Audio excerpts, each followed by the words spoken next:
Engine DJ 4.0 has just come out, and it's got loads and loads of changes in it, which people are going to love because they are the whole list of things that I reckon a lot of people have been asking for on this software. So while there's no massive headline feature to tell you about here, do watch on because I'll demonstrate some of the features which I think you're going to love the most, and I'll tell you about some others as well, and there's a whole list of them over on the Digital DJ Tips website in the article linked to underneath. So let's get started then. So this is Engine DJ 4.0, free upgrade for every Engine DJ powered unit. I've got it here on the Prime 4 Plus.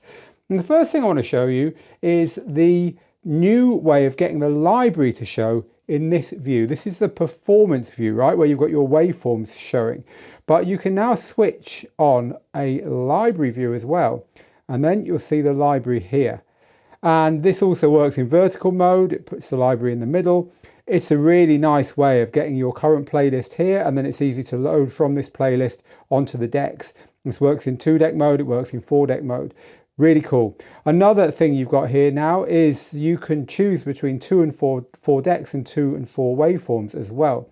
So if I wanted to keep the 2 waveforms for simplicity, but I wanted 4 decks, that's easy. I can switch it like that. And now the 2 decks I've got here will switch depending upon what I've got set here. So this is now set to the deck that I just switched to over on the left hand physical deck. I switched to deck 3 and you're looking at deck 3 there now. And if I switch back to deck 1, you'll see that the waveform here changes back to deck 1. So a lot more versatility in the way this is laid out. See lots of subtle changes going on here. There's a new kind of flatter look to all the icons and so on. You'll notice that there's artwork now against all the tracks as well. Another nice thing that's not obvious looking at it is that if you tap on a BPM, it will switch the master deck. You see it says lead there. So this is now letting you do that without actually having to do anything else. Just a tap on the waveform will do that. Also, let's tap onto the key section here. So here we've got key sync, we've got key enable and disable, so you can completely disable the key if you want, and when you change key you can easily reset it. So this has been redesigned as well just to make it a little bit more intuitive. Did you notice when I was in here making changes, we've got these new views here.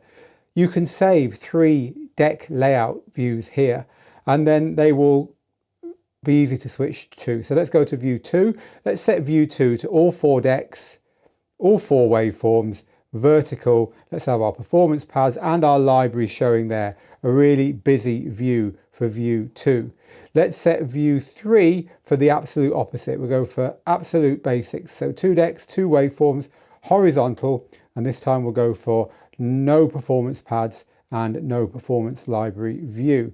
And then deck view 1 is currently set to the one we were looking at. So we've got all 4 decks available, only 2 waveforms showing. Let's set that one to vertical for the hell of it and leave the library up. So through 3 very different views there. So look, there's the first one. This is our 2 decks here and our view showing in the middle. Holding down shift and pressing view, we'll switch to the next one. There's our second view there. And then holding down shift and pressing it again, we'll switch to the next one. There's that very, very simple view that I set. I'd like to see some kind of number showing on here to tell you which view you're on. But you can see that's a really useful thing to have. You can have different views for different kind of gigs that you dial up depending upon what you need at that particular time. Moving to the library, look how clean this is all looking now. That's because you can get easily back to these views here, but as soon as you switch into a playlist and start using it, it will automatically hide that, giving you a nice big waveform there against each track. And if you wanted to switch back and forwards, there's a new little icon down here that lets you do that. Now, I don't know why I love this one so much, but I did. Watch this. If you hold down shift and press the load button, it will eject the deck. I don't know why. I think it's because we do a lot of filming here at Digital DJ Tips, and we have to often take, you know, second or third or fourth take. And I'll get the software all ready on the DJ system. I'll get all the tracks ready. I'll start filming. Something will go wrong. And because I started filming with nothing on the decks, I've got to reset the whole unit just to empty the deck. Now there's a button for doing it. So you can eject your tracks before you leave the unit for whatever reason. Also, there is what they call Trainspotter mode, or DJ AM mode as we affectionately know it, where you can hide the track information on the screen if you don't want people to see it. And also you can move the waveform line, the playhead line as well, as a way of moving that so that it's in a different place, which wasn't there before.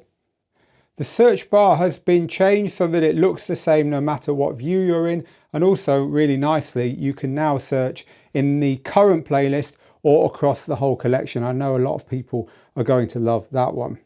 If you use the players, so SC5000 and 6000, you've got a larger variety of waveform views on here as well. So you can have one waveform on each player, two or two stacked. So they're slightly different the way it works on the players compared to the console units. So overall, it's more modern, more consistent, flatter design, a nicer design. And as I said at the beginning, lots and lots of things that people have asked for have been added here to make kind of an overall big change. I guess that's why it's a 4.0, even though, as I say, there's no big headline item here. But I've really enjoyed discovering all of these new things. I've actually not played with it for very long. So there's one thing which I think was probably added way before this, but I've never spotted it. And I think this one is awesome as well. So in the settings, you have a choice between standard and large text in the library.